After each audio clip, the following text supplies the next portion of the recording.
عن سعد بن ابي وقاص رضي الله عنه قال جاء النبي صلى الله عليه وسلم يعودني وانا بمكه وهو يكره ان يموت بالارض التي هاجر منها فقال يرحم الله بن عفراء. قلت يا رسول الله اوصي بمال كله؟ قال لا. قلت فالشطر؟ قال لا. قلت فالثلث؟ قال الثلث والثلث كثير. انك ان تدع ورثتك اغنياء خير من ان تدعهم عالة يتكففون الناس في أيديهم. وإنك مهما أنفقت من نفقة فإنها صدقة حتى اللقمة التي ترفعها إلى فيك امرأتك. وعسى الله أن يرفعك فينتفع بك الناس ويضر بك آخرون ولم يكن له يومئذ إلا ابنته.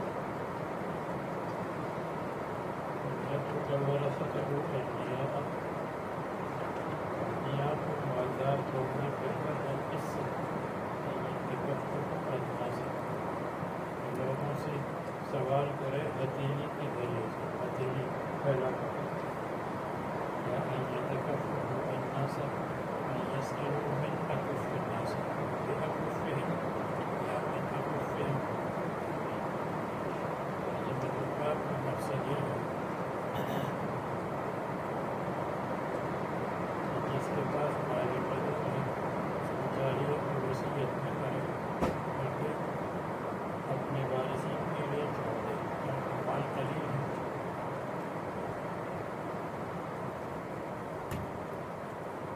یا النبی صلی اللہ علیہ وسلم یعودنی سعد بن ابی وقاص وهو يكره ان يموت بالارض التي هاجر منها.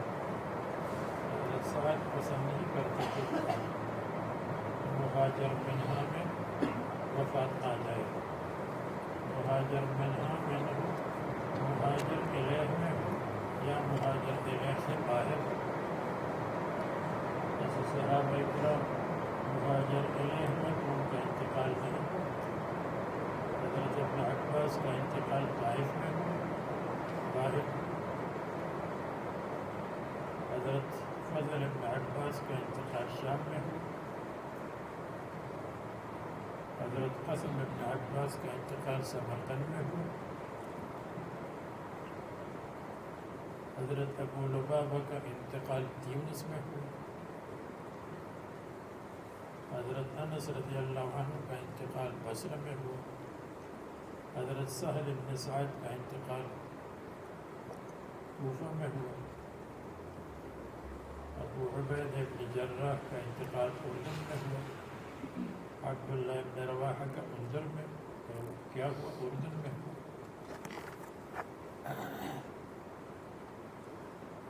ابو ایوب انصاری کا انتقال مطلب معلوم نہیں. جب سے میں پوچھوں وہ بتا دوں، آپ بتا دیں. استنبول. چیئرمین کانگا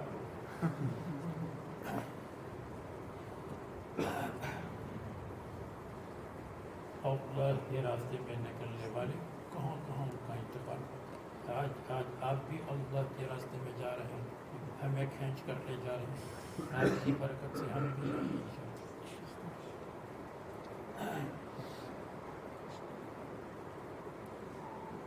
فرماتے ہیں یکرہ ان یموت بالارض التي ہاجر منہا، آپ کو آسان بتایا مہاجر منہا میں پسند نہیں کرتے تھے، مہاجر الیہا میں ہو یا باہر ہو۔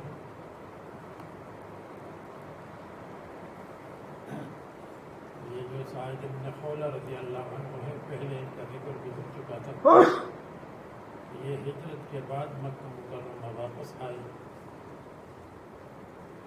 حج یا عمرے کے لیے، وہاں انتقال ہوا۔ رسول اللہ صلی اللہ علیہ وسلم نے ان کے انتقال کو مکے میں پسند نہیں فرمایا۔ بعض کہتے ہیں حجۃ الوداع کے موقع پر ان کا انتقال ہوا۔ اگرچہ انتقال غیر اختیاری ہے، لیکن غیر اختیاری چیز میں بھی درجات ہوتے ہیں۔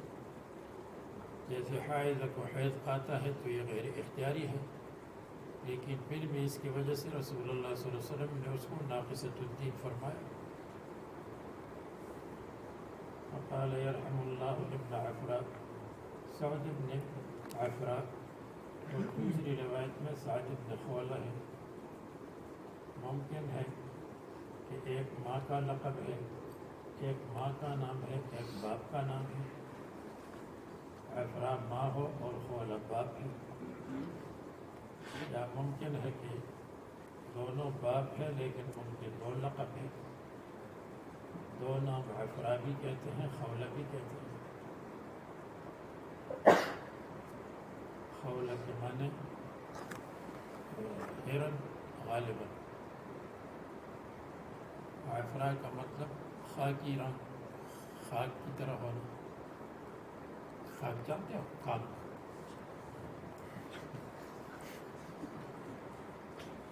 آپ جائیں گے انشاءاللہ یا نہیں؟ جی انشاءاللہ۔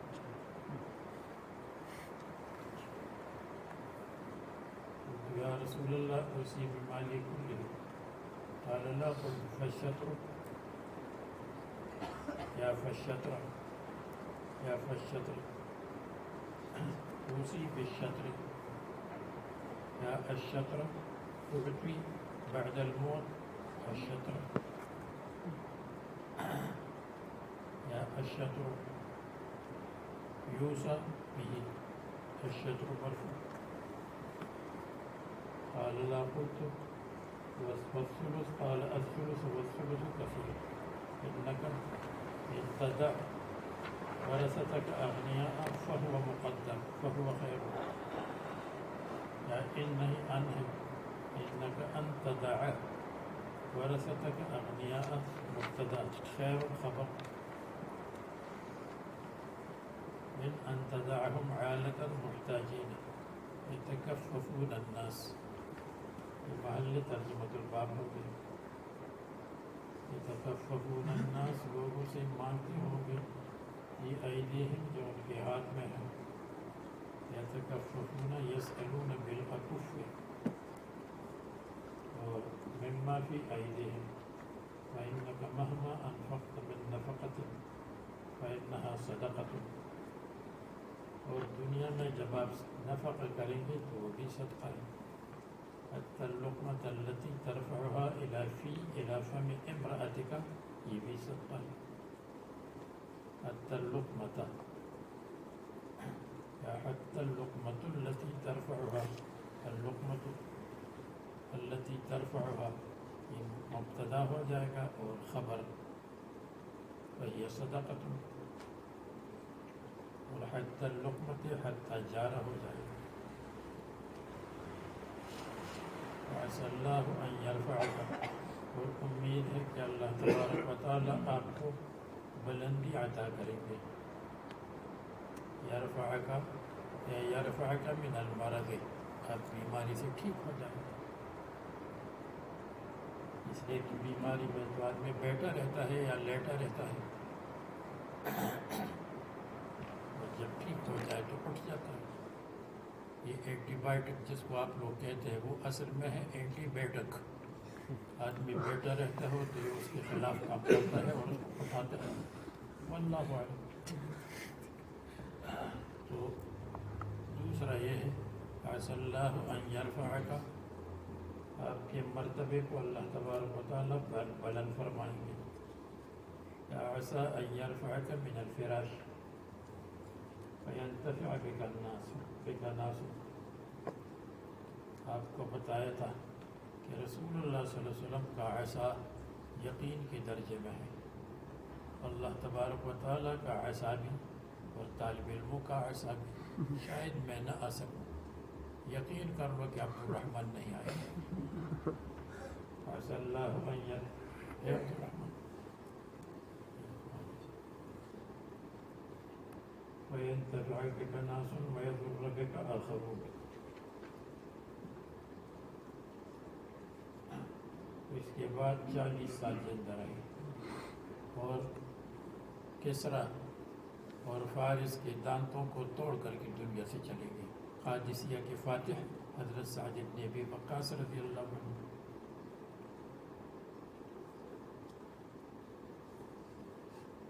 ولم یکن له یومئذ الا ابنۃ، ایک لڑکی تھی. پھر بعد میں اور بچے ہو گئے لیکن اس وقت ایک لڑکی تھی،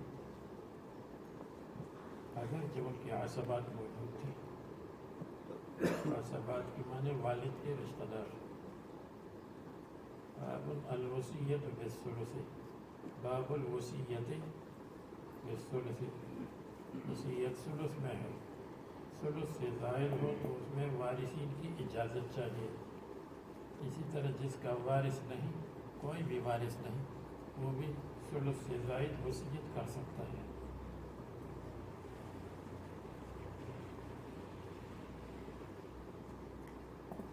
اور وَيُعْتَبَرُ الثُّلُثُ عِنْدَ الْوَصِيِّ وَيُعْتَبَرُ الثُّلُثُ عِنْدَ الْمَوْتِ. اور مرنے کے بعد ثلث کا اعتبار ہے. امام مالک کہتے ہیں موت کے وقت کا اعتبار ہے ثلث کا. ابو حنیفہ اور امام شافعی کہتے ہیں اگر کسی نے ثلث کی وصیت کی تو اس وقت ثلث کو نہیں دیکھیں گے، اس وقت ثلث کو دیکھیں گے جس وقت انتقال ہو جائے کہ ثلث کتنا ہے.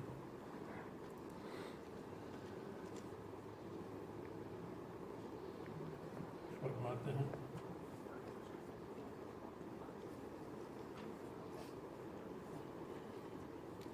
قال الحسن لا يجوز للذمي وصية إلا الثلث. غیر مسلم بھی ثلث کی وصیت کرتا ہے، ثلث سے زیادہ وصیت نہیں کرے گا.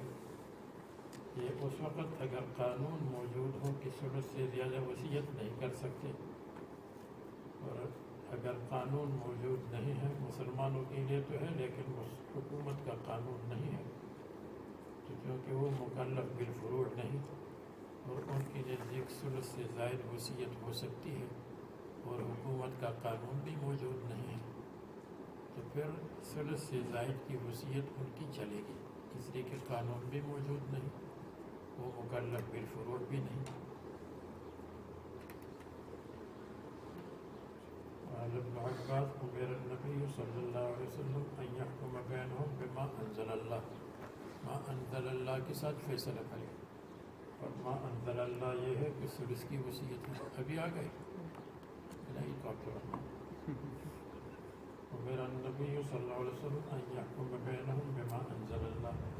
تو اس لیے حضور صلی اللہ علیہ وسلم قانون بنا چکے تھے. اگر کسی ملک میں یہ قانون نہیں تو پھر زیادہ کے ساتھ وصیت کر سکتا ہے. وَأَنْ يَحْكُمْ بَيْنَهُمْ بِمَا أَنزَلَ اللَّهُ.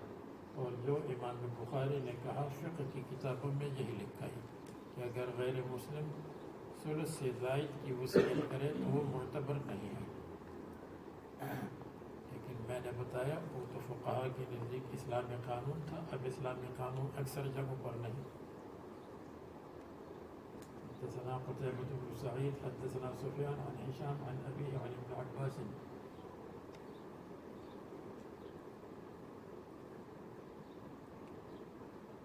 قال لو غض الناس إلى الربع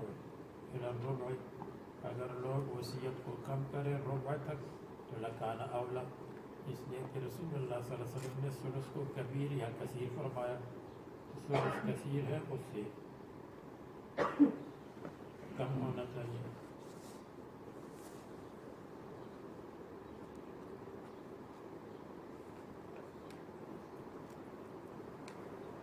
حدثنا محمد بن عبد الرحيم حدثنا زكريا بن عدي حدثنا مروان عن هاشم بن هاشم عن عامر بن صالح عن أبيه قال مالك فعادني النبي صلى الله عليه وسلم فقلت يا رسول الله ادعو الله ألا يردني على عقبي، دعا کرے کہ مجھے واپس نہ کرے مکہ میں انتقال کروں۔ قال لعل الله يرفعك ويرفع بك ناسا تريد أن توصل وإنما هي ابنته بالنسبة قال النصف كثير والثلث قال الثلث كثير والكبير قال فأوصى الناس بالثلث وجاز ذلك له الثلث جائز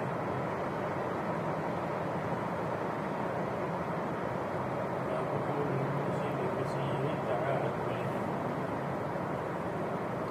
یہ مسائل کا بیان ہے وصیت کے بعد۔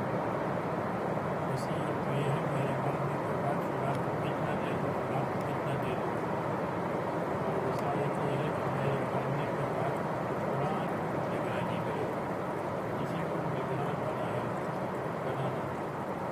جب اوصا کے بعد لہو آ جائے وصیت مراد ہے، اوصا کے بعد الیہ آ جائے تو وصایت مراد ہے، وصایت کسی کو نگران بنانا۔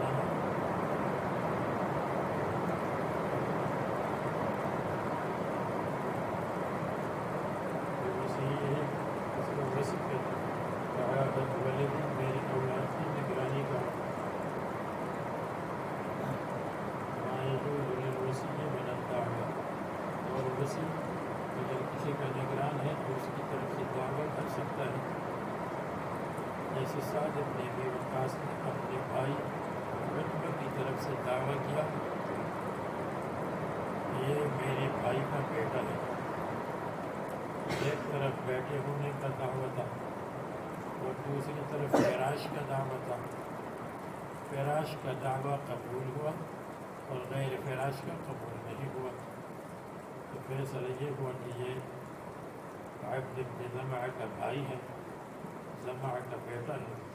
اس شک کی وجہ سے حضرت سودا سے فرمایا کہ آپ ان سے پردہ کریں، یہ دعویٰ ہے تو پڑھو۔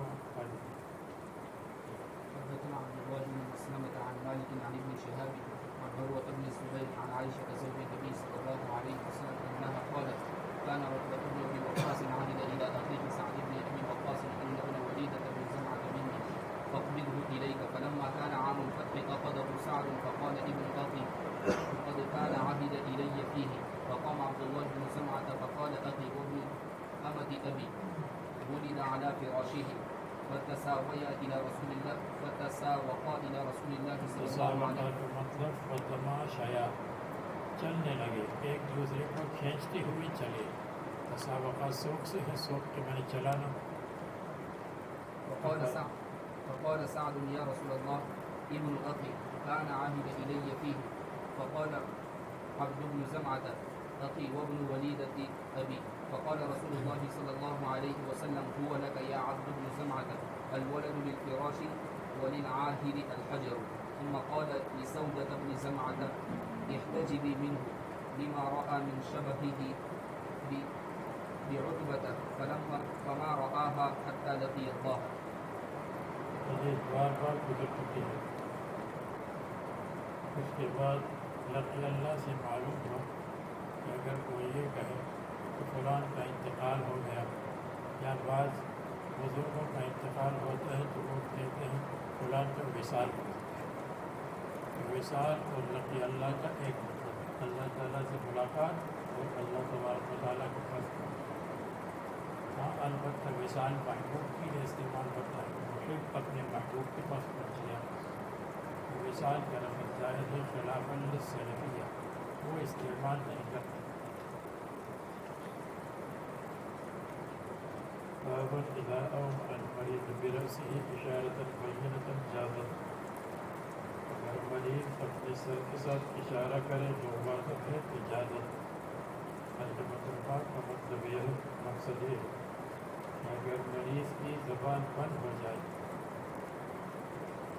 اور وہ اشارے سے وصیت کرے تو وہ اس کے اشارت اور اس کی وصیت معتبر ہے عند ابی حنیفہ عند الشافعی و مالک رحمہ اللہ اور احناف کے نزدیک جس کی زبان عارضی طور پر بند ہو جائے مریض مرض کی وجہ سے تو اس کی وصیت اشارے سے معتبر نہیں کیا ان کی اشارات کو لوگ نہیں سمجھتے کا خلاف اس کے کہ جو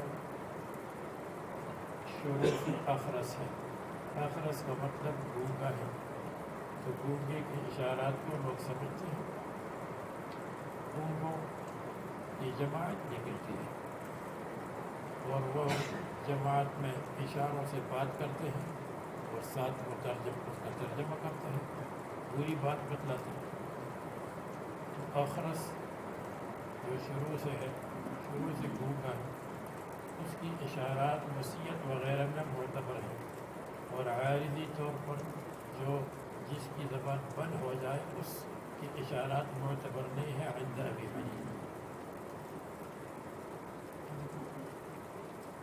حدثنا حسان حدثنا حمام عن قتادہ عن انس ان یہودیا رد رأس جاریۃ ایک جاریہ کی سر کو کچل دیا بین حجرین فقیل لها من فعل بک فلان او فلان حتی سمی الیہودی یہودی کا نام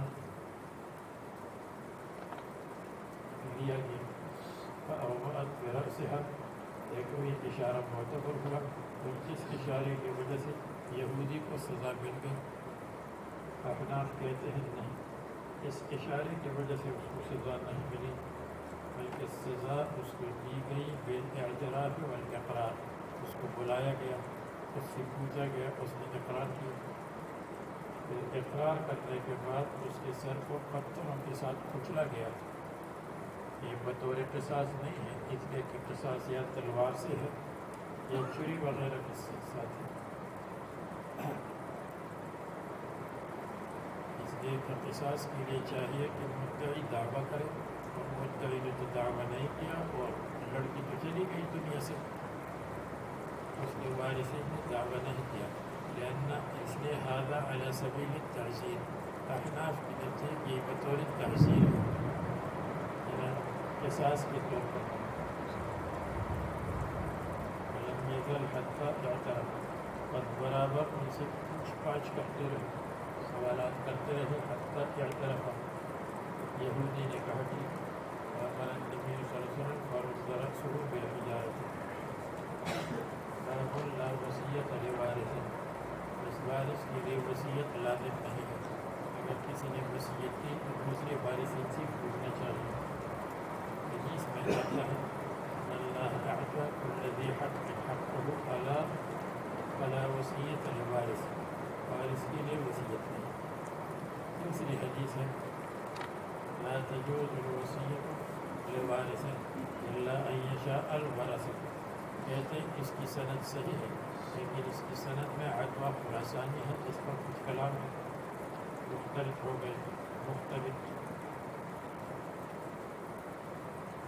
مختلف کو محدثین بھی اردو والے بھی مختلف ہو گئے تھے تو مختلف کا ترجمہ ہم کریں کہ گڑبڑ کرنے لگے گڑبڑے سے کبھی کچھ کہتے ہیں کبھی کچھ کہتے ہیں السلام محمد بن یوسف عن برقاء بن ابي نجيح عن عطاء عن ابن عباس قال كان المال للولد وكانت الوصية للوالدين اللہ تبارک و تعالیٰ نے اس میں سے منسوخ کیا ما احب فجعل للذکر مثل حظ الانثیین مذکر کے لیے دو مؤنث کے برابر ہے اس میں عورتوں کی تحسین اور عورتوں کا اکرام ہے مذکر کو مشبہ بنایا اور انثیین کو مشبہ بھی بنایا مشبہ بھی اقوی ہے عورتوں کو تو دینا ہی ہے لیکن مرد کو اس کا ڈبل دے دے. وجعل للأبوين لكل واحد منهما السدس وجعل للمرأة الثمن یا ربع ہے اگر اولاد نہ ہو. وللزوج الشطر نصف یا ربع. والصدقة عند الموت. مصنف کہتے ہیں الاولی والافضل ان تتصدق قبل الموت في حال الصحة ولكن تجوز الصدقة عند الموت. حال صحت اولا ہے لیکن وفات سے پہلے بھی صدقہ کر سکتے ہیں. اس لیے کہ حالت صحت حالت حاجت ہے اس میں صدقہ اولا ہے اور حالت موت حالت استغنا ہے آدمی کو ضرورت نہیں مال کی. حدثنا محمد بن علاء حدثنا أسامة عن سفيان عن عمارة عن أبي سعيد عن أبي هريرة قال قال رجل للنبي صلى الله عليه وسلم يا رسول الله أي الصدقة أفضل قال أن تصدق وأنت صحيح حريص. المحل ترجمة صحيح حسين حريص.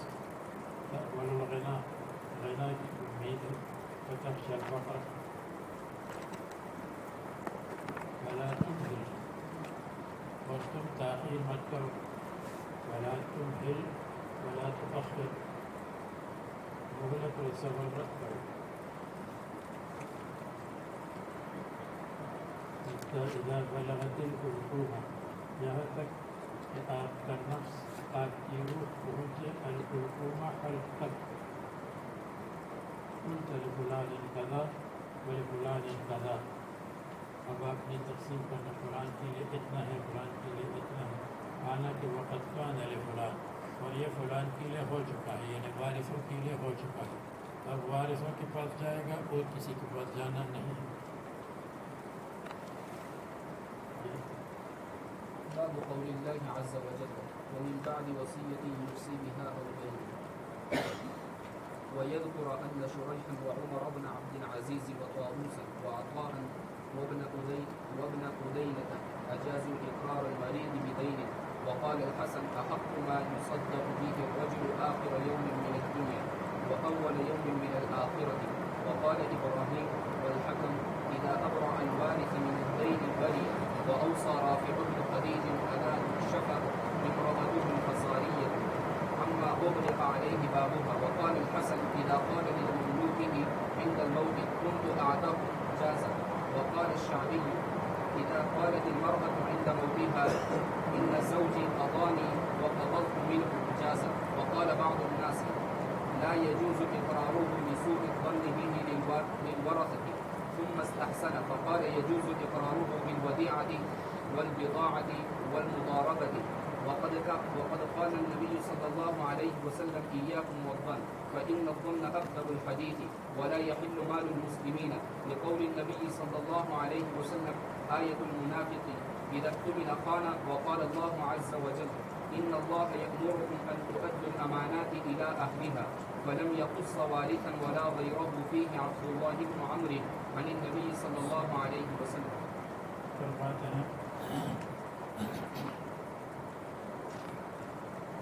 وارث کے لیے اقرار صحیح نہیں ہے. یہاں پر چند مسائل ہیں. پہلا مسئلہ یہ ہے کہ اقرار صحیح ہے للوارث جائز بالاتفاق. اگر ایک صحیح آدمی ہے بیمار نہیں ہے مرض موت میں مرض موت اس کو کہتے ہیں جس میں آدمی کو بیٹھ نہیں سکتا اور اس کا نتیجہ موت اس کو مرض موت کہتے ہیں. اگر صحیح آدمی اقرار کرے للوارث فهذا يجوز بالاتفاق. نمبر 2 اقرار المريض في مرض الموت لغير الوارث يجوز بالاتفاق. اگر وارث نے اگر مریض نے حالت مرض میں غیر وارث کے لیے اقرار کیا اجازت بالاتفاق یہ بھی بالاتفاق جائز ہے.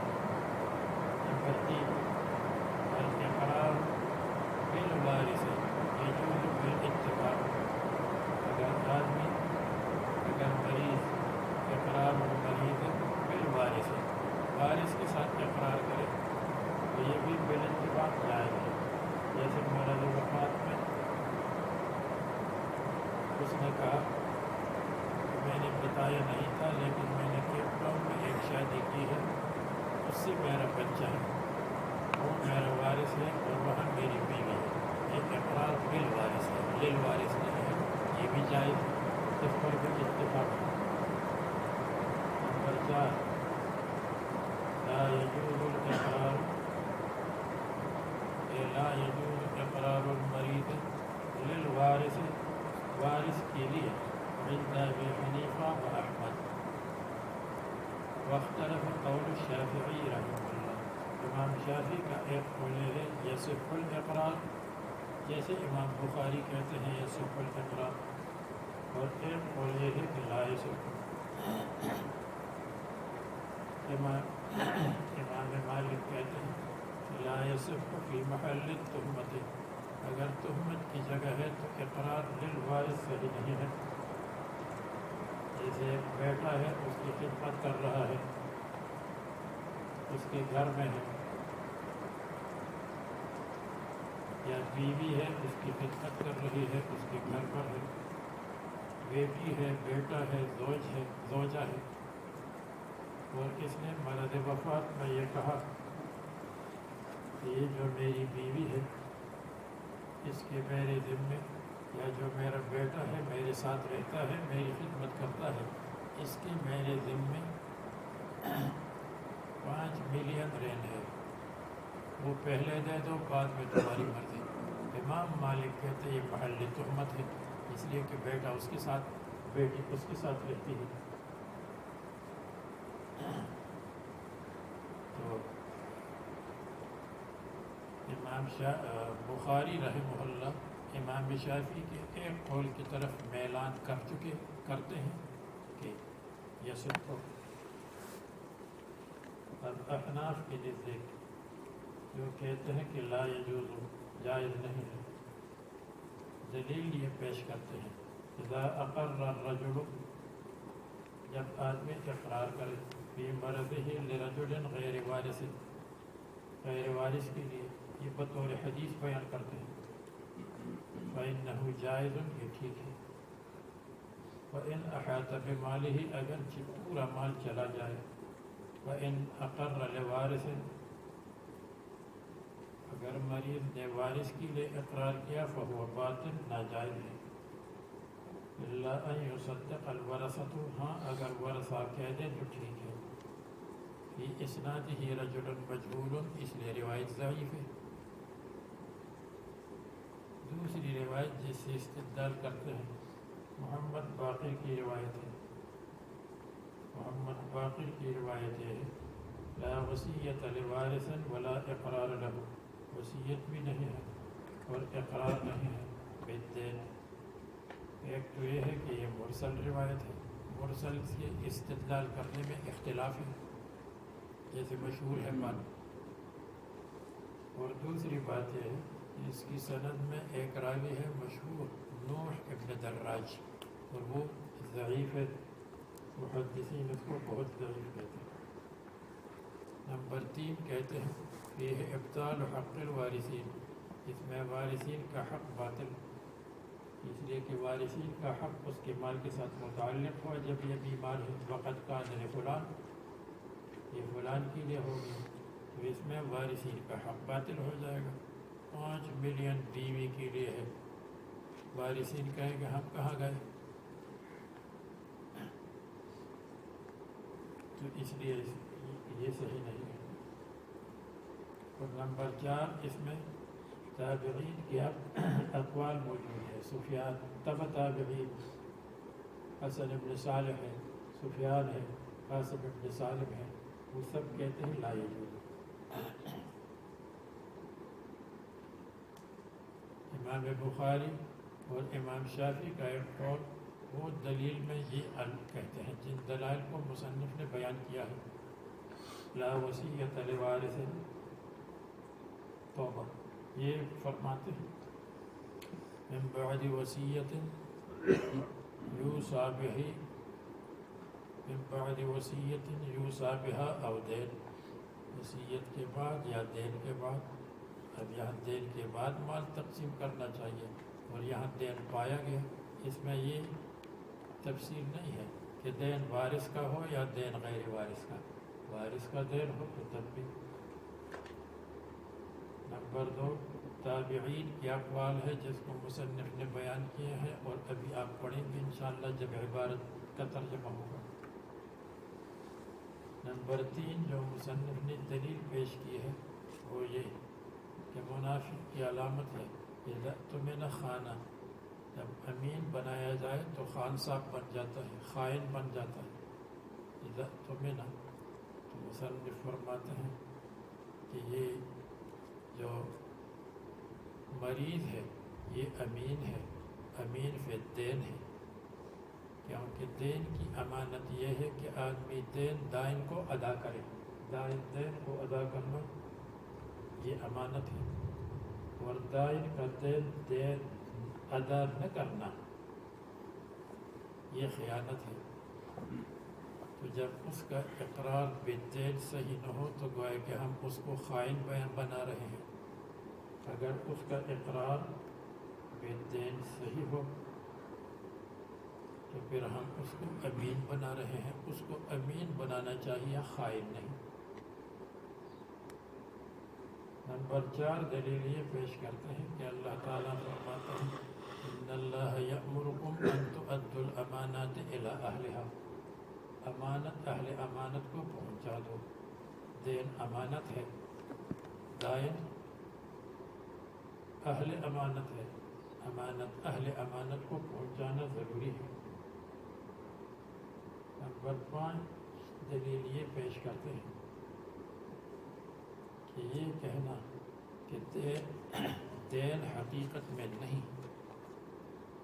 اور خواہ مخواہ مریض نے کہا کہ میرے ذمہ دین ہے، ھذا سوء الظن بہ، یہ اس کے اوپر بدگمانی ہے، اور رسول اللہ صلی اللہ علیہ وسلم نے بدگمانی سے منع فرمایا ہے، بدگمانی مت کرو، یہ تو اس کے اوپر بدگمانی ہے۔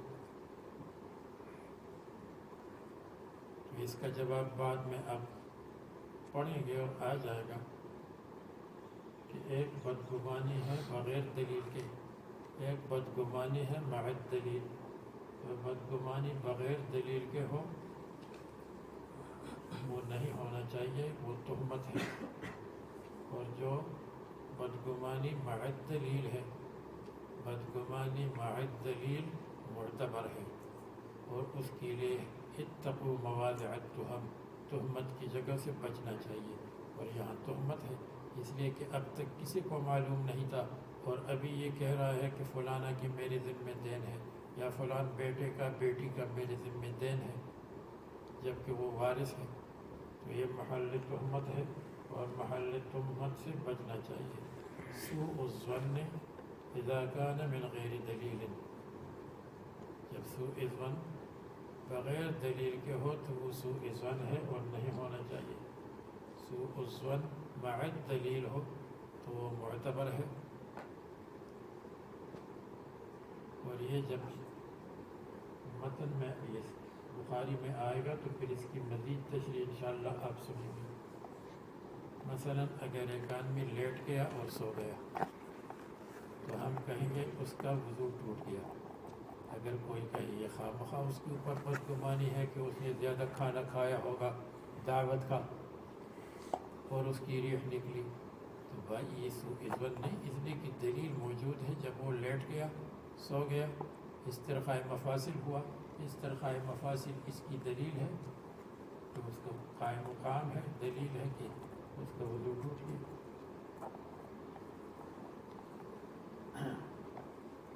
تو مصنف نے نمبر 5 دلیل یہ فرمائی ہے ھذا سوء الظن بالمریض وسوء الظن لا يجوز، ان بعض الظن اسم، رسول اللہ تعالیٰ فرماتے ہیں بعض گمان ناجائز گمان ہے، اسم گناہ ہے۔ اور نمبر 6 یہ دلیل ھذا وقت الموت ووقت الموت دلیل الصدق، یہ موت کا وقت ہے اور موت کا وقت دلیل ہے کہ یہ سچ بولتا ہے، تو آپ مرنے کے وقت بھی اس کو معاف نہیں کرتے کہ یہ جھوٹ بولے گا۔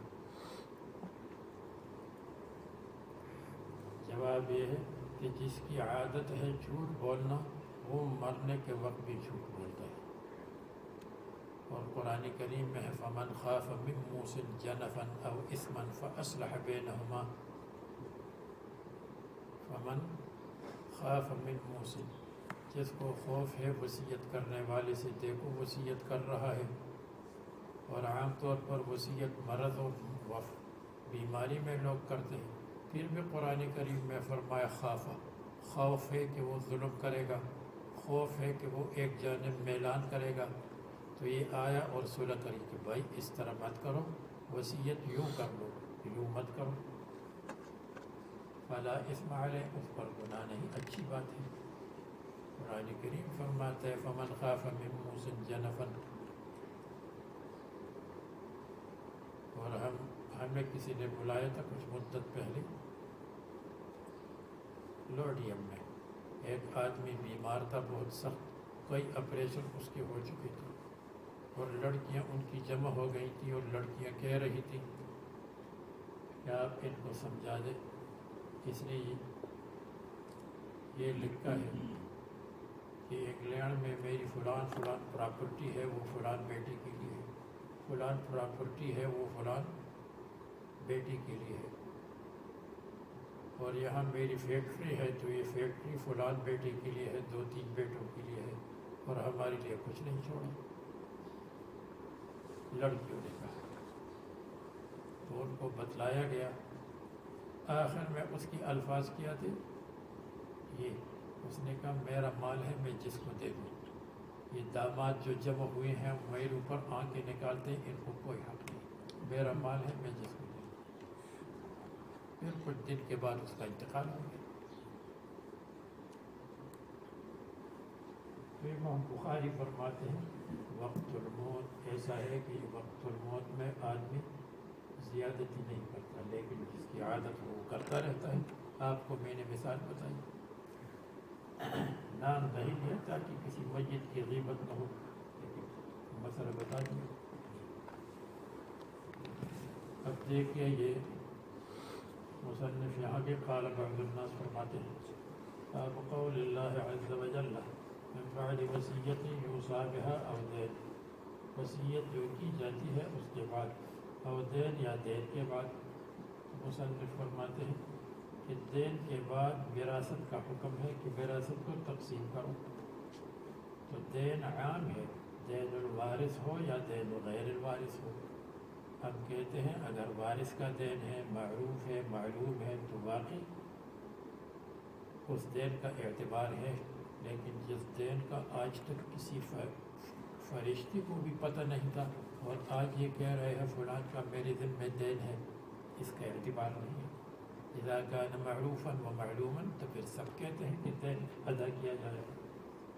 اور دیکھو یہاں وصیت اور دین کو ملایا ہے. تو جیسے وصیت غیر وارث کے لیے ہے، تو یہ دین بھی غیر وارث کے لیے ہوگا.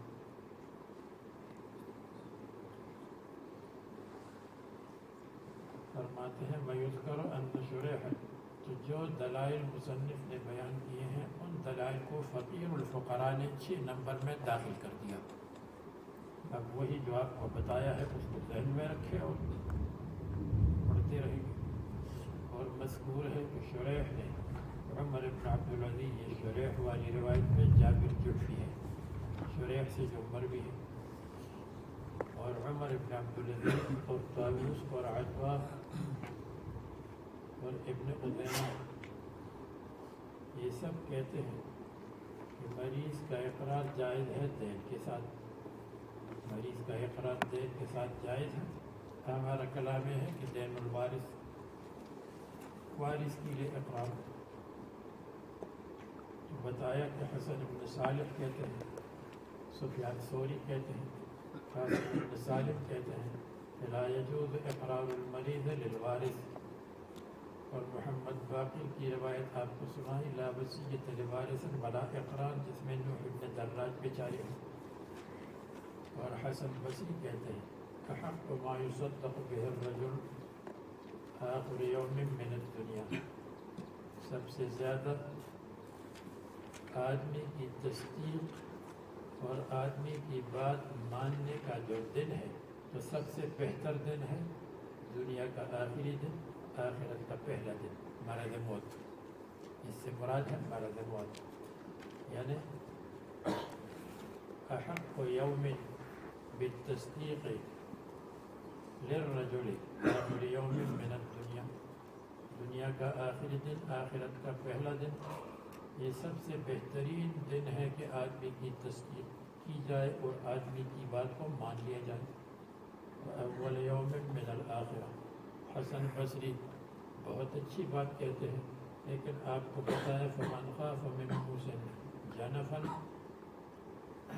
اس سے پتہ چلتا ہے کہ وصیت کے وقت آدمی گڑبڑ کرتا ہے، اور یہاں صدق خلاف ظاہر ہے، اس لیے کہ جو دین ہے اس کا کسی کو علم نہیں، معروف نہیں ہے، پہلے سے مکتوب نہیں ہے، ابھی یہ کہہ رہا ہے کہ میرے اوپر دین ہے۔ وقال ابراہیم والحکم اذا ابرأ الوارث من الدین برئ، ابراہیم اور حکم کہتے ہیں اگر وارث کو معاف کیا دین سے تو برئ معاف ہو جائے گا۔ یہ ابراہیم اور حکم کا مسلک ہے، لیکن احناف کی نزدیک، ابو حنیفہ وغیرہ کی نزدیک صحیح نہیں ہے، اس لیے کہ یہ ہبہ ہے، اور اگر مریض و مرض میں اپنے وارث کو ہبہ کرے، اگر مریض مرض وفات میں اپنے وارث کو ہبہ کرے تو الہبۃ لا تصح سواء کان بقدر الثلث او زائدا من الثلث، ثلث ہو یا زیادہ ہو یا کم ہو، ہبہ نہیں کر سکتا مریض مرض موت میں وارث کو۔ فأوصى رافع بن خدیج، یہ جو کبھی کبھی کہتے ہیں کہ احناف کی اور فلان کی یہ دلیل ہے اور یہ دلیل ہمیں نہیں ملی، یہاں رافع بن خدیج کے بارے میں یہ جو روایت ہے اس کے بارے میں بھی لکھا ہے کہ رافع بن خدیج کی روایت ہمیں نہیں ملی کہ کہاں ہے۔ رافع بن خدیج نے وصیت کی یہ اللہ تکشف امرأته الفزاریہ، کہ جو فزاریہ بیوی ہے، لا تکشف، اس کے خزانے کو نہ کھولا جائے، اس کے کمرے کو نہ کھولا جائے، عما اغلق علیہ بابها، جس مال کے اوپر اس کا دروازہ بند کیا گیا ہے تو اس دروازے کو نہ کھولو۔ کیا مطلب؟ یعنی اس دروازے کے اندر اور اس کمرے کے اندر جو مال ہے وہ مال اسی کا ہے، تو گویا کہ یہ اقرار نہیں ہے بلکہ یہ اخبار ہے، اور اخبار معتبر ہے، خبر معتبر ہے۔ اقرار اس کو کہتے ہیں کہ آدمی اپنے مال میں سے ایک حصہ کسی کو بطور اقرار دے دے، اور خبر اس کو کہتے ہیں کہ وہ اس کا مال نہیں ہے بلکہ دوسرے کا مال ہے۔ تو اقرار اور اخبار میں فرق ہے، اقرار اپنے مال کا ایک حصہ کسی کو دینا ہے، اور اخبار غیر کا مال ہے۔ الاقرار جعل شیء من ماله لغیرہ، بظاہر اس کا مال ہے، اور اخبار خبر دینا ہے، بظاہر اس کا مال نہیں ہے۔ تو اقرار میں یہ ہے کہ مثلا میں اقرار کروں کہ میری جیب میں جو ہے اس میں اقرار کرتا ہوں کہ میرے جیب میں نہیں، میرے ذمہ میں فلان کا قرضہ ہے، جو قرضہ ہے وہ میرا مال ہے، اس میں سے ایک حصہ دیا جائے گا۔ اور اخبار یہ ہے کہ میں اپنے ذمے، میرے ذمے نہیں ہے، باہر ایک چیز ہے، میرے گھر کے سامنے کار کھڑی ہے، میں نے خبر دی یہ کار کس کی ہے، یہ کار ڈاکٹر صاحب کی ہے، یہ کار فلان کی ہے، یہ الگ بات ہے، دونوں میں فرق ہے، اخبار اور اقرار میں فرق ہے۔ اقرار تو یہ ہے کہ میرے ذمہ دین ہے، جو دین ہے وہ اپنے مال میں سے حصہ دینا پڑے گا،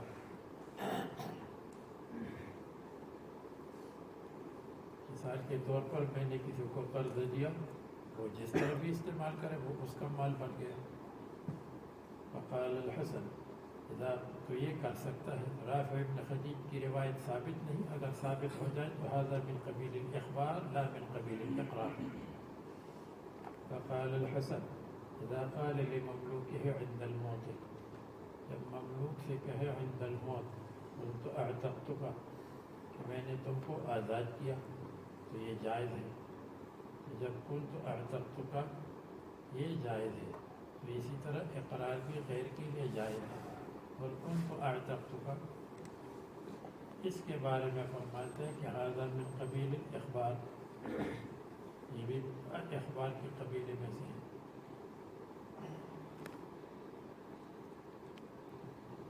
یہ خبر دی کہ آپ کو تو میں نے بہت پہلے آزاد کیا، جبکہ اس کی آزادی لوگوں کو معلوم ہو۔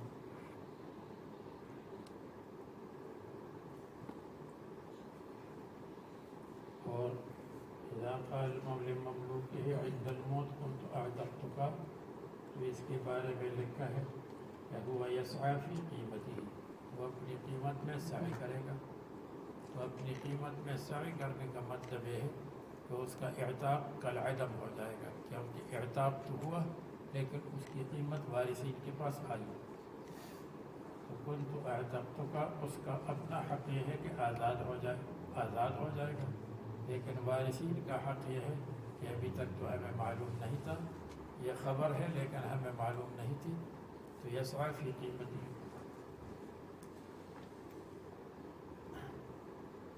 اذا قال لمملوکه فهو يسعى في قیمته۔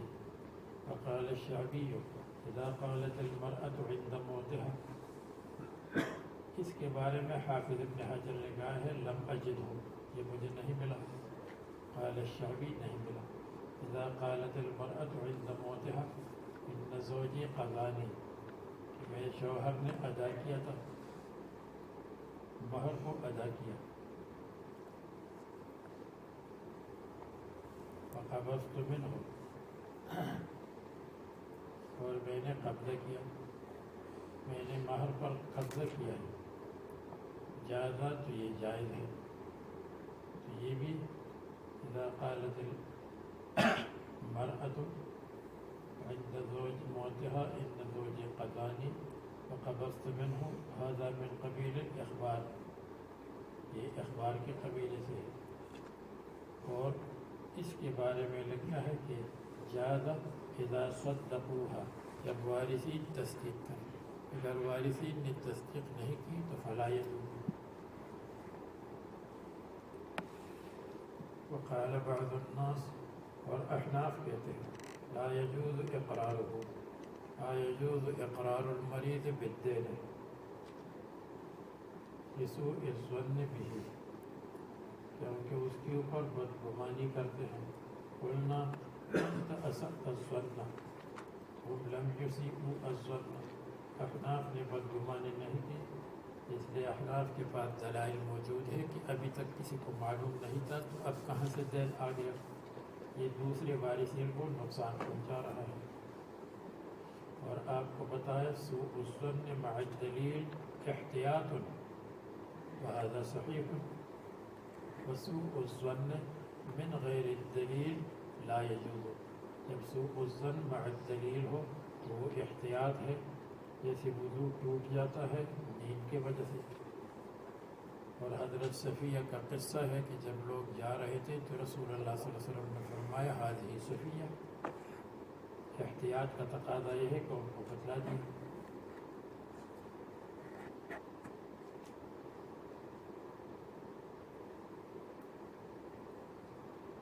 تو کیا فرمایا؟ بعض الناس لا يجوز اقرارہ لسوء الظن به للورثة، اس کے اوپر بدگمانی کرتے ہیں، بدگمانی نہیں، دلائل موجود ہے۔ اور سوء الظن مع الدلیل معتبر ہے، جیسے آپ کو بتایا نقض الوضو میں۔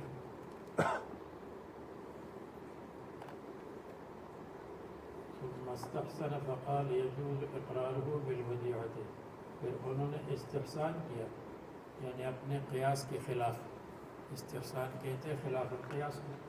فقال يجوز اقرارہ بالودیعۃ، ودیعت کے ساتھ اقرار کر سکتے ہیں۔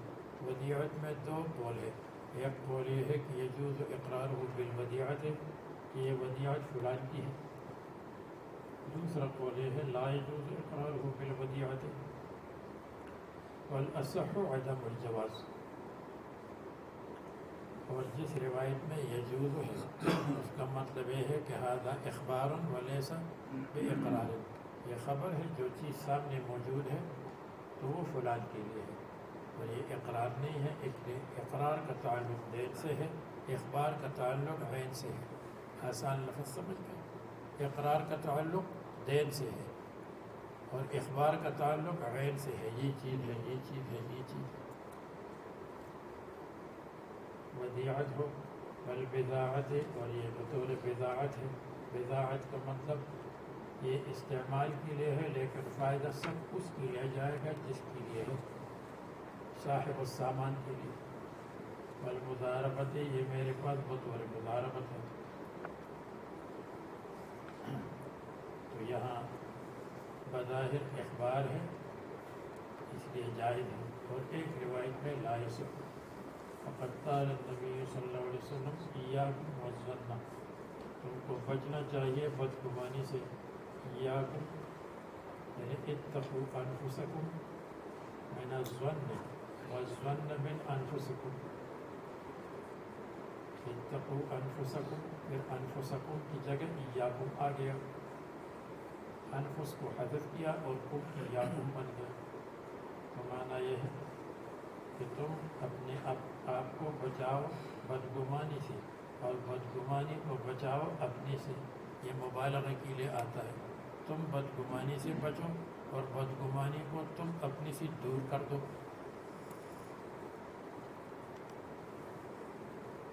تو آپ کو بتایا کہ یہ سوء ظن ہے جب مع دلیل نہ ہو، یہاں تو دلیل موجود ہے، سوء ظن مع دلیل جائز ہے، احتیاط ہے۔ دلیل یہ ہے کہ ابھی تک کسی کو معلوم نہیں، ان الظن اکذب الحدیث، کیونکہ بدگمانی اکذب الحدیث ہے۔ ولا یحل مال المسلمین، مسلمان کا مال حلال نہیں ہے، تو ہم کیسے کہیں گے کہ اقرار بالدین صحیح نہیں ہے، دین تو کسی اور کے لیے ہے۔ قول نبی صلی اللہ علیہ وسلم آیت المنافق، ایک روایت میں ثلاثۃ اذا اؤتمن خان، جب تمین بنایا جائے تو خیانت کرے گا، یہ تو خیانت ہے۔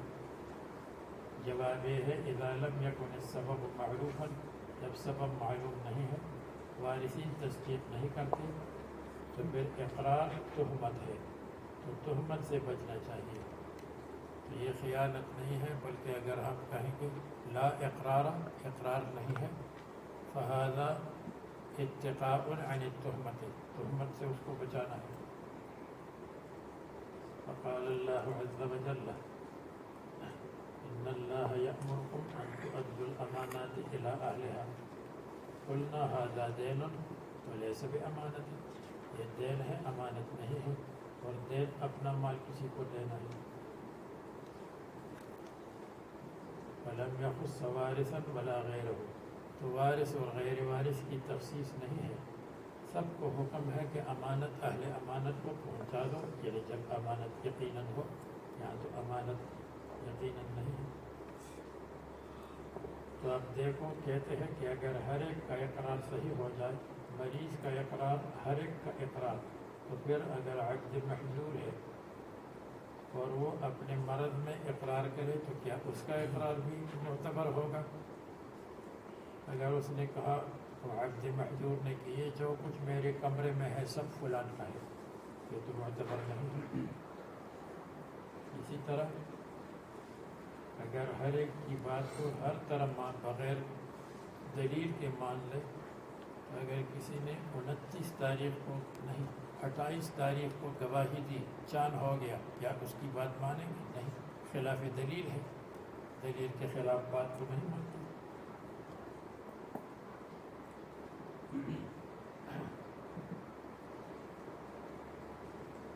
اس میں عبداللہ ابن عمر کی روایت ہے رسول اللہ صلی اللہ علیہ وسلم سے، اس کے بعد مصنف نے وہی دلیل نقل کی، حدثنا سلیمان بن داود ابو الربیع حدثنا اسماعیل بن جعفر حدثنا نافع مالك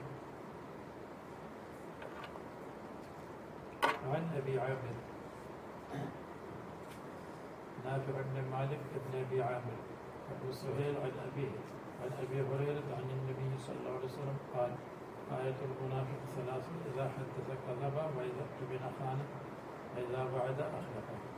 اب مصنف میں اذا اؤتمن خان کو دلیل بنایا، یہ خیانت ہے. اب اس کے بعد باب تعبیر پڑھیے. باب تعويل قوله ومن بعد وصية يوصي بها أو دين. ويذكر أن النبي صلى الله عليه وسلم قضى بالدين قبل الوصية وقوله عز وجل إن الله يأمركم أن تؤدوا الأمانات إلى أهلها فأداء الأمانة أحق من تطوع الوصية. وقال النبي صلى الله عليه وسلم لا صدقة إلا عن ظهر غنى. وقال ابن عباس رضي الله عنهما لا يوصي العبد إلا بإذن أهله. وقال النبي صلى الله عليه وسلم العبد راع في مال سيده. باب التأويل يعني باب توجيه قوله من بعد وصية يوصى بها أو دين، يعني وصیت دین پر مقدم ہے تلاوت میں، اس کی تعویل اور تشریح کرتے ہیں کہ حقیقت میں دین مقدم ہے اور وصیت مؤخر ہے، اس لیے کہ جب کسی کا انتقال ہو جائے تو سب سے پہلے تکفین تجوید، اس کے بعد دین، اس کے بعد وصیت، اس کے بعد وراثت کی تقسیم، یہ ترتیب ہے. وصیت کو اس لیے مقدم کیا کیونکہ وصیت کو پورا کرنے میں لوگ تقصیر کرتے ہیں.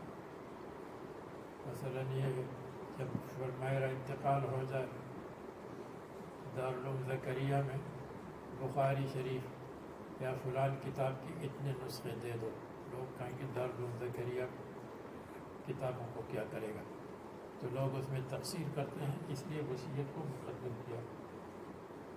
نمبر 2 لا مطالب لہا، دین کو طلب کرنے والا دائن ہے، وصیت کو طلب کرنے والا دارالعلوم زکریا یا کوئی مسجد ہے، وہ طلب کرنے والے کوئی طلب نہیں کرے گا، اس لیے اس کو مقدم کیا.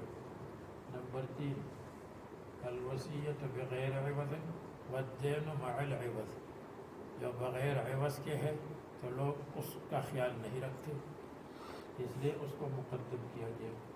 نمبر 4 میراث کے ساتھ اتصال کی وجہ سے، من بعد وصیت یوصی بها او دین،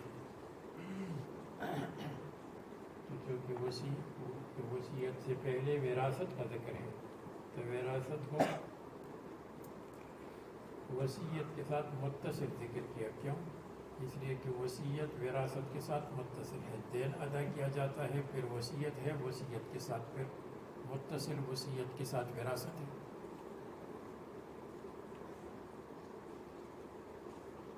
نمبر 5 اس کا نکالنا وارثین کے لیے مشکل اور صعوبت ہے، اس لیے اس کو مقدم کیا. نمبر 6 وصیت کو مقدم کیا اس لیے کہ وصیت عام ہے اور دین خاص ہے. وصیت دین تو مال ہے، اور وصیت مال ہو یا غیر مال، غیر مال کے ساتھ بھی وصیت کی جاتی ہے. مثلا میرا غلام ہے، فلان کی خدمت کرے 1 سال کے لیے، فلان میرے مکان میں 1 سال رہائش رکھے. ويذكر أن النبي صلی اللہ علیہ وسلم قضى بالدين قبل الوصیت، اس کی سند میں حارث اعور ہے، اس لیے مصنف نے مجهول کا صیغہ ذکر کیا.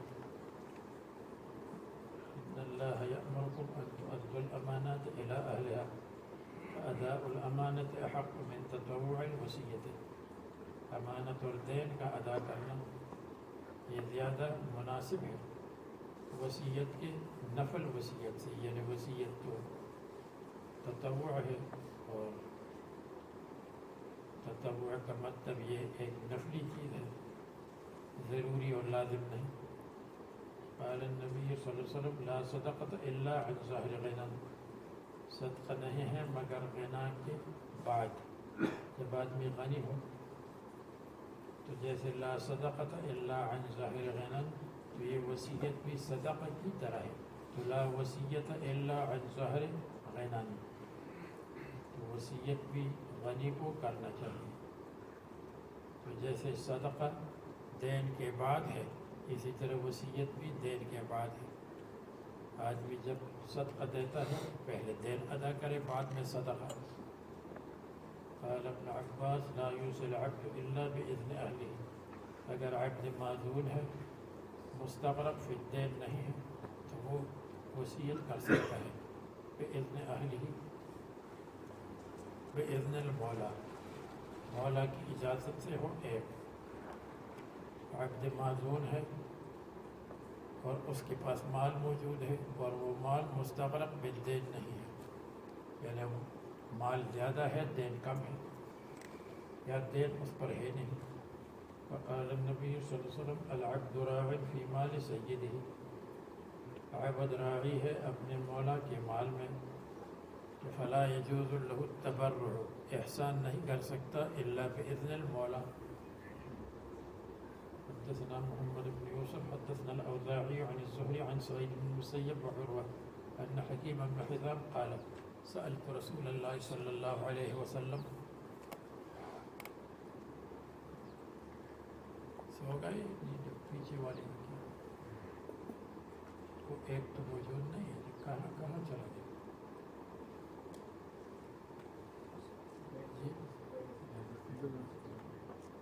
عبدالعزیز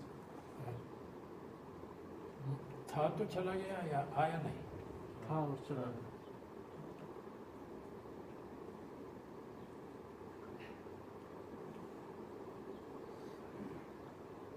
حكيم بن بحزان قال سألت رسول الله صلى الله عليه وسلم فأعطاني ثم سألته فأعطاني ثم قال لي يا حكيم إن هذا المال خضر حلو، سرسبز ہے دیکھنے میں، حلو چکھنے میں، فمن أخذه بسخاوة نفس بورك له فيه ومن أخذه بإشراف نفس، إشراف کا مطلب طمع اور حرص، لم يبارك له فيه كان كالذي يأكل ولا يشبع فاليد العليا خير من اليد السفلى.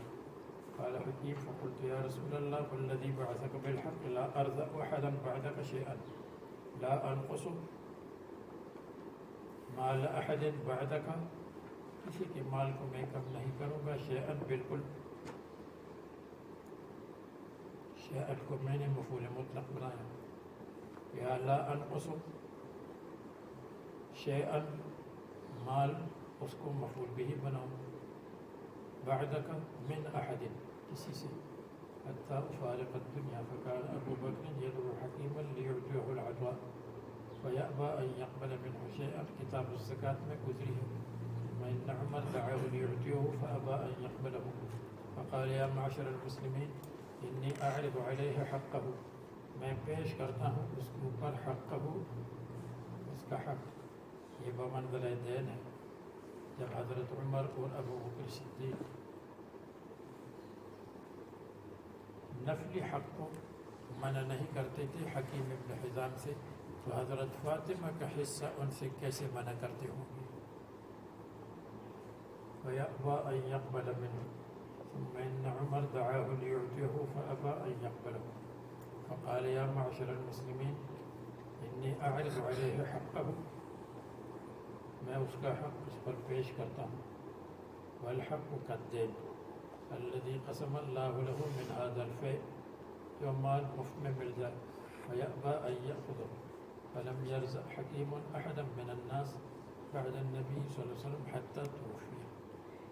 حدثنا بشر بن محمد أخبرنا عبد الله أخبرنا يونس عن الزهري أخبرني سالم عن ابن عمر قال سمعت رسول الله صلى الله عليه وسلم يقول كلكم راع ومسؤول عن رعيته، اس لیے تم نگرانی کرو، اور نگرانی میں جس کا حق ہے اس کو دے دو.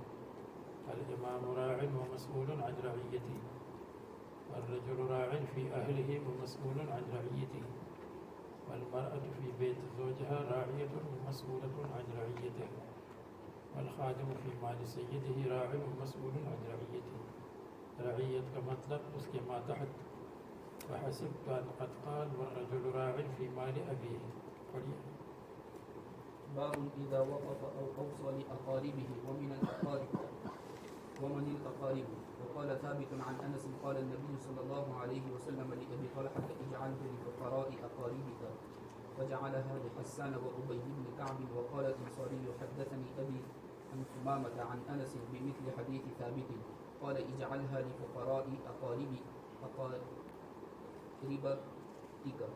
قال أنس فجعلها لحسان وأبي بن كعب وكان أقرب إليه مني، فكان قرابه حسان وأبي من أبي طلحة واسمه زيد بن سهل بن الأسود بن حرام بن عمرو بن زيد منات بن علي بن عمرو بن مالك بن النجار وحسان بن ثابت بن المنذر بن حرام، فيجتمعان إلى حرام وهو الأب الثالث. وحرام بن عمرو بن زيد بن منات بن علي بن عمرو بن مالك بن النجار فهو يجامع حسان أبا طلحة وأبي إلى 6 آباء إلى عمرو بن مالك، وهو أبي بن كعب بن قيس بن عبيد بن زيد بن معاوية بن عمرو بن مالك بن النجار. فعمرو بن مالك يجمع حسان وأبا طلحة وأبي. وقال بعضهم إذا أوصى لقرابته فهو إلى آبائه في الإسلام. حدثنا عبد الله بن يوسف. اب فرماتے ہیں احکام وقف کو بیان کرتے ہیں. الوقف یتم بالقول عند ابی یوسف وعلیہ الفتویٰ. قول میں نے اس کو وقف کر دیا، اور وقف کے لیے ضروری نہیں ہے کہ کسی کو متولی مقرر کرے یا کسی کے قبضے میں دے دے. وقف کی تعریف ابو حنیفہ کی نزدیک ہے حبس العین علی ملک الواقف. صاحبین کی نزدیک حبس العین کسی چیز کو محبوس کرنا ہے علی ملک اللہ تعالی، اللہ تعالیٰ کی ملکیت پر. وقف کے احکام امام بخاری نے محمد بن عبداللہ انصاری سے لیے ہیں جو امام ظفر کے شاگرد ہیں. اذا وقف او اوصا یا وصیت کرے اقارب کے لیے. اور اقارب کون ہے؟ کہتے ہیں اذا اوصا لاقاربہ یخرج منہ الوارثون. وارثین اس سے نکل گئے کیونکہ ان کے لیے وصیت نہیں ہے. پھر امام شافعی فرماتے ہیں اقارب میں سب اقارب داخل ہیں، قریب ہو یا بعید ہے، سب رشتہ دار شامل ہیں، غنی ہو یا فقیر ہو سب شامل ہیں. امام احمد نے اختلاف کرتے ہیں، وہ کہتے ہیں کافر مستثنی ہے. اگر اقارب کے لیے کسی نے وصیت کی تو کافر اس سے مستثنی ہے. امام مالک فرماتے ہیں اس میں عصبات داخل ہے، جیسے چچا کے لڑکے ہیں یا اسی طرح چچا ہے، بھائی وغیرہ ہے، یہ شامل ہے. امام ابو حنیفہ فرماتے ہیں کل ذی رحم محرم غیر الولد والوالد. ولد اور والد اقارب میں داخل نہیں. اللہ تبارک و تعالیٰ نے والدین پر اقربین کو عطف کیا ہے. معلوم ہوا کہ عرف میں اقربین ولد اور والد کو نہیں کہتے. اور امام احمد کا ایک قول یہ ہے کہ اقارب میں الی الاب الرابع داخل ہے، چوتھے اب تک. قال من الاقارب، اس میں اختلاف کی طرف اشارہ ہوا جیسے بتلایا. ثابت کہتے ہیں عن انس قال النبی صلی اللہ علیہ وسلم لابی طلحہ اجعلہ لفقراء اقاربک. جب وقف ہو تو اس میں ضروری ہے کہ وقف فقراء کے لیے ہو، یا اگر غنی ہو تو آخر ہو للفقراء، اس کا آخر فقراء کے لیے ہو. جیسے یہ کہ یہ وقف ہے علی اولادی، وقف ہے علیہ ثم علی اولادی ثم بعد اولادی. جب اولاد نہ ہو تو پھر کس کے لیے ہے؟ فقراء، مساکین یا مدرسی کے لیے ہے. جعلها لحسان و ابی بن کعب، جس کا ذکر ہے. قال الانصاری حدثني ابی الى قوله قال اجعلها لفقراء قرابتك، فقراء کے لیے. اب اس میں یہ مذکور ہے جس کا خلاصہ یہ ہے کہ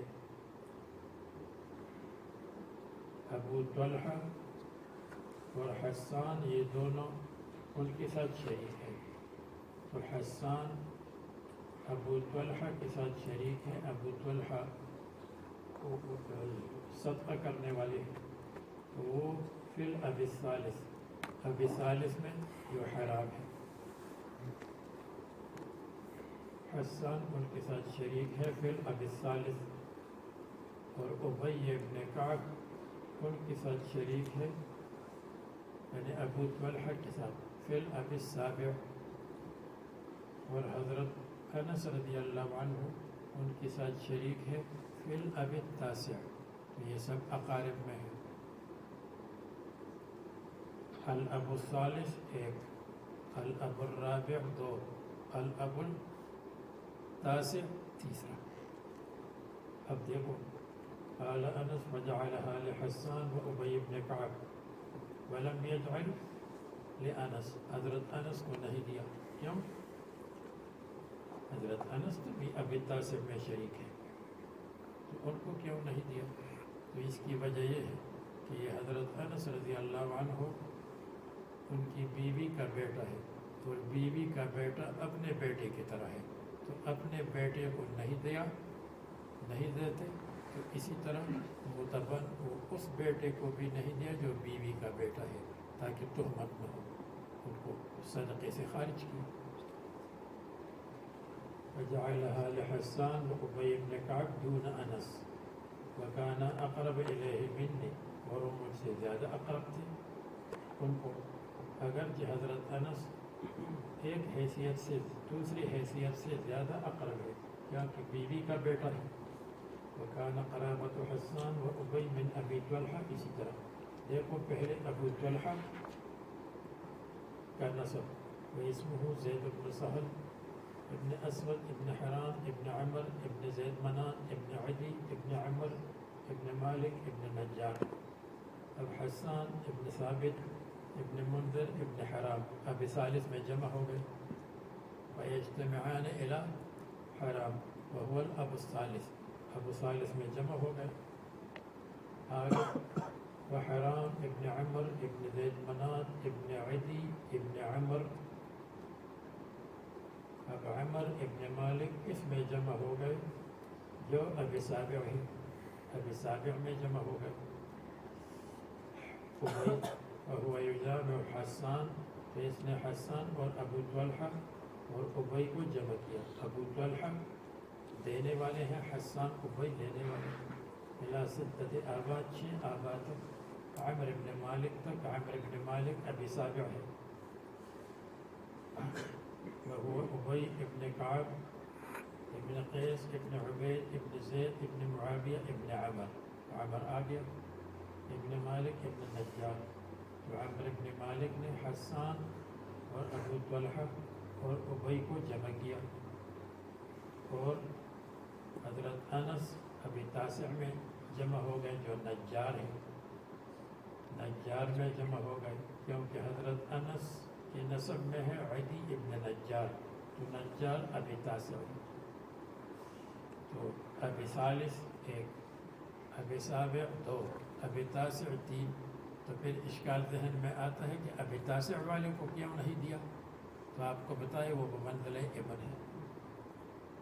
حدثنا عبد الله بن يوسف اخبرني مالك عن اسحاق انه سمع انسا قال النبي صلى الله عليه وسلم لابي طلحه ارى ان تجعلها في الاقربين، فقال ابو طلحه افعل يا رسول الله، فقسمها ابو طلحه في اقاربه وبني عمه۔ وقال ابن عباس لما نزلت وانزل عشيرتك الاقربين جعل النبي صلى الله عليه وسلم ينادي، اعلان کیا، یا بنی فہر یا بنی عدی، لبطون قریش، قریش کی قبائل میں قبائل۔ قال ابو هريرة لما نزلت وانذر عشيرتك الاقربين، تو رسول اللہ صلی اللہ علیہ وسلم نے بطون قریش بنی فہر بنی عدی کو بلایا، اور یا معشر قریش یہ فرمایا۔ بابن هل يدخل النساء والولد في الاقارب، کیا نساء اور ولد اقارب میں داخل ہے یا نہیں ہے؟ تو بنات اس میں داخل ہے، بنات اور لڑکیاں داخل ہیں، اور اولاد البنت میں اولاد الاولاد بھی داخل ہے۔ اولاد البنت میں اختلاف، بعض کہتے ہیں داخل ہے کیونکہ اقارب ہے، بعض کہتے ہیں داخل نہیں کیونکہ ذوی الارحام ہے۔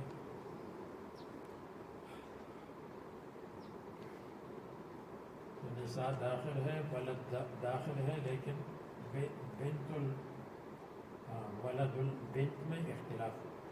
حدثنا ابو اليمان اخبرنا شعيب عن الزهري اخبرني سعيد بن مسيب وابو سلمة ان ابا هريرة قال قام رسول الله صلى الله عليه وسلم حين انزل الله وانذر عشيرتك الاقربين قال يا معشر قریش او کلمة نحوها اشتروا انفسکم تو اپنے آپ کو چھڑاؤ لا اغنی من اللہ شیئا میں دفع نہیں کر سکتا ہوں تم سے من عذاب اللہ اللہ کے عذاب میں سے شیئا کچھ بھی لا اغنی لا ادفع عنکم من عذاب اللہ شیئا من العذاب کچھ حصہ بھی. اگر اشکال ہو کیسے دفع نہیں, یہ تو احادیث شفاعت کے خلاف ہے. اور کل سبب و نسب منقطع الا سببی الا نسبی و سببی, ہر سبب اور نسب منقطع ہے مگر حضور کا نسب اور سبب باقی ہے, رشتہ داری دوستی. لا اغنی عنکم هذا ينافی احادیث الشفاعت, شفاعت تو ہوگی. اس کے متعدد جواب ہے. ایک جواب یہ ہے کہ لا اغنی عنکم ان کنتم کافرین, اگر تم کافر ہو نعوذ باللہ تو پھر میں کچھ نہیں کر سکتا. تو یہ کافروں کو تنبیہ ہے کہ تم کفر کو چھوڑ دو. دوسرا جواب لا اغنی عنکم شیئا علی الفور, فی الفور میں کچھ نہیں کر سکتا. اور شفاعت ہوگی, پتہ نہیں شفاعت کب ہوگی اور شفاعت کی قبولیت کب ہوگی, اس کا وقت معلوم نہیں. یہ دوسرا جواب ہے. نمبر 3 لا اغنی عنکم من اللہ شیئا الا باذن اللہ, مگر اللہ تبارک و تعالیٰ کی اجازت سے. اور اذن اللہ مقدر ہے اس لیے کہ مقام مقام وعید ہے اور مقام مقام تنبیہ ہے, تو اس میں باذن اللہ کو مقدر کیا تاکہ لوگ خوش نہ ہو جائیں اور لوگ اعمال صالحہ میں محنت کریں. جیسے کسی سے کہا جائے طالب علم سے بالکل سبق میں مت بیٹھو, نکل جاؤ, اور دل میں یہ ہے کہ اگر سفارش کی اس نے توبہ کی تو پھر بیٹھا دوں گا. لیکن اگر اس کے سامنے کہے مت بیٹھو, ہاں کل بیٹھ جاؤ, پھر تو وہ خوش ہو جائے گا, تنبیہ ختم ہو جائے گی. تو تنبیہ کا تقاضا یہ ہے کہ یہ نہ کہے بیٹھ جاؤ, ابھی آپ کو دے. اور نمبر 4 جواب یہ ہے لا اغنی عنکم شیئا هذا قبل نزول آیات الشفاعت, شفاعت کی آیات سے پہلے یہ فرمائے کہ لا اغنی عنکم, شفاعت کی احادیث اور آیات نازل نہیں ہوئی. اشتروا انفسکم لا یا بنی عبد مناف لا اغنی عنکم من اللہ شیئا, یا عباس لا اغنی عنکم من اللہ شیئا, یا صفیہ عمۃ رسول اللہ صلی اللہ علیہ وسلم لا اغنی عنک من اللہ شیئا, یا فاطمہ بنت محمد صلی اللہ علیہ وسلم. اور شفاعت کے علاوہ لحوق الاولاد بالآباء, بچوں کو باپ کے ساتھ جو ملانا ہے اس کا وقت بھی معلوم نہیں. سلینی ما شئت من مالی لا اغنی عنک من اللہ شیئا تابعہ اسبق. یہ اس وقت کی بات ہے جب رسول اللہ صلی اللہ علیہ وسلم کو حکم ہوا کہ آپ اقربین کو ڈرا دیں, تو وہ ڈرانے کا مقام تھا, ترغیب کا مقام نہیں, ترغیب کا مقام تھا. تابعہ اصبر عن ابن وهب عن یونس عن ابن شہاب. اب اس کے بعد پڑھیے, ورق پلٹ دیں گے تو پھر بس کریں گے, کافی وقت. باب ينتفع الواقف بوقفه وقد اشترط عمر لا جناح على من وليه ان ياكل منها وقد ولي الواقف وغيره وكذلك كل من جعل بدنه او شيئا لله فله ان ينتفع بها كما ينتفع غيره بها وان لم يشترط. یا الواقف اپنے وقف سے فائدہ اٹھا سکتا ہے. نعم, فائدہ اٹھانے کا ایک طریقہ یہ ہے اذا كان وقفا على الغير بعد الوقف على نفسه, وقف على نفسه ہے اور پھر وقف على الغیر ہے تو فائدہ اٹھا سکتا ہے جب تک زندہ ہے. یا اشترط لنفسه شيئا, اپنے لیے کوئی چیز شرط کر دی، مثلا یہ ہے کہ میں نے اس مکان کو وقف کیا لیکن ایک کمرہ اپنے لیے مستثنی کیا، اس سے فائدہ اٹھائے گا۔ اور نمبر 3 او یجعل ناظرا، یا نگران ہو تو نگران کی حیثیت سے فائدہ اٹھا سکتا ہے، یا اسی طرح او یکون مقبرتاً، تو اس مقبرے میں خود بھی دفن ہوگا، اس کا خاندان بھی دفن ہوگا، یا کنویں وغیرہ کو وقف کیا تو خود بھی پانی لے سکتا ہے، اس کے بچے بھی پانی لے سکتے ہیں۔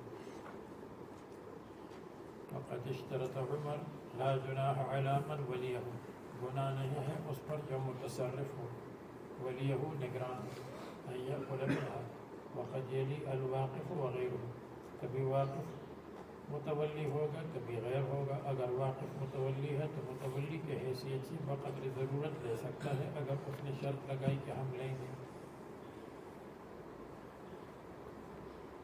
وكذلك كل من جعل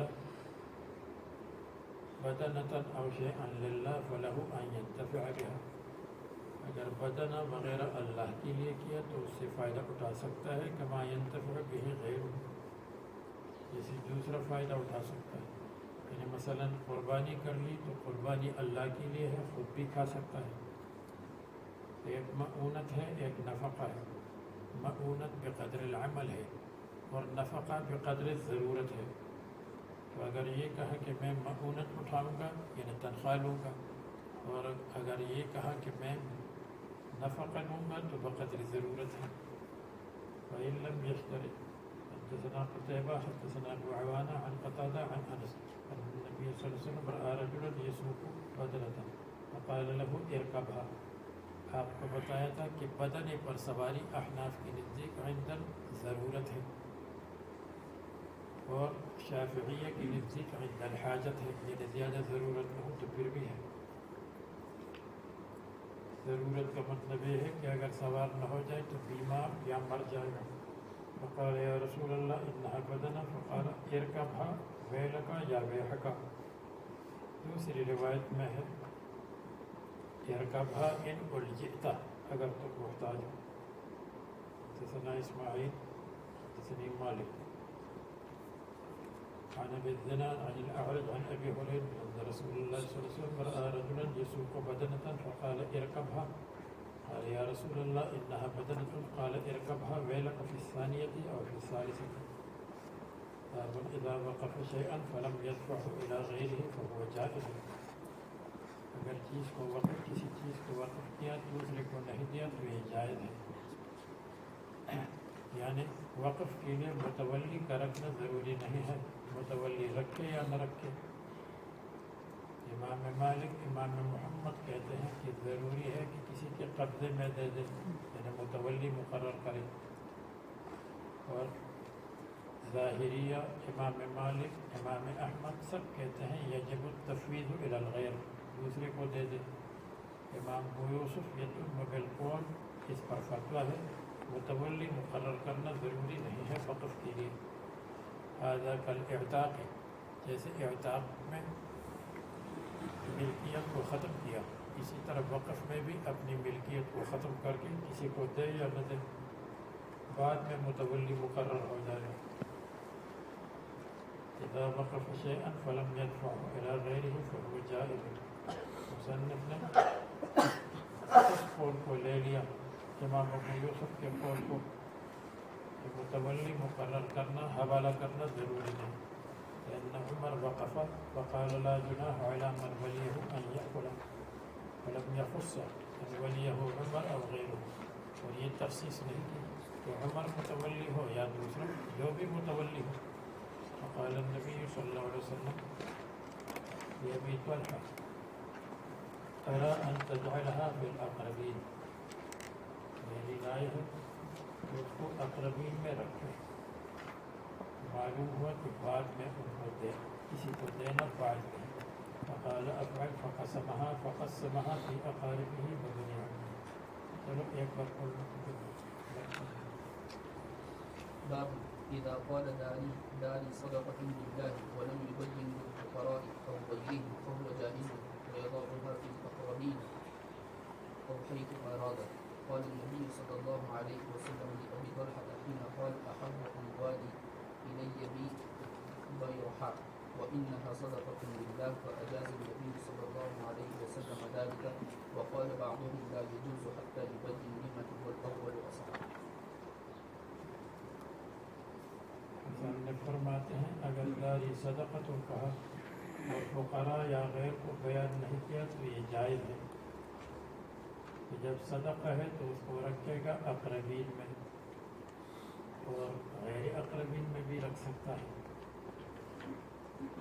اب اگر یہ صدقہ مصنف کے نزدیک صدقہ اور وقف ایک ہے، اب مصنف یہ مسئلہ بیان کرتے ہیں کہ وقف ہو یا صدقہ ہو تو وقف صحیح ہے بدون تعین المصرف، اس کا مصرف متعین نہ کرے تو پھر بھی وقف صحیح ہے.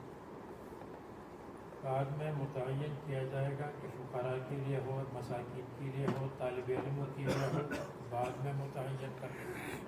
ابتدا میں تعین ضروری نہیں. امام شافعی کا ایک قول اور بعض شافعیہ کا قول یہ ہے کہ وقف میں مصرف کی تعین ضروری ہے.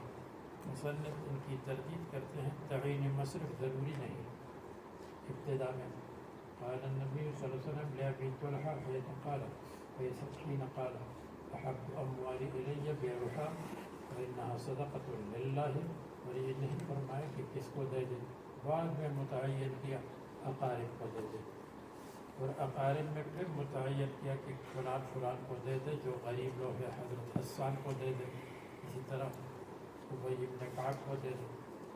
فاجاز النبی صلی اللہ علیہ وسلم ذالک من غیر تعین مصرف، مصرف کی تعین نہیں. وقال بعضهم، یہ بھی بعض الناس کی طرح ہے، چھوٹا سا بعض الناس ہے کہ بعض لوگ تعین مصرف کو ابتدا میں ضروری سمجھتے ہیں. نہ ابتدا میں ضروری ہے نہ بعد میں ضروری ہے. لا يجوز حتى يبين لمن، بیان کرے کہ کس کے لیے ہے یہ تعین مصرف. والاول اصح، اور پہلا قول کہ تعین مصرف ضروری نہیں ہے یہ ٹھیک ہے. پھر بعد میں مشورہ کر کے جس کو دینا چاہے فقراء مساکین میں سے اس کو دے دے.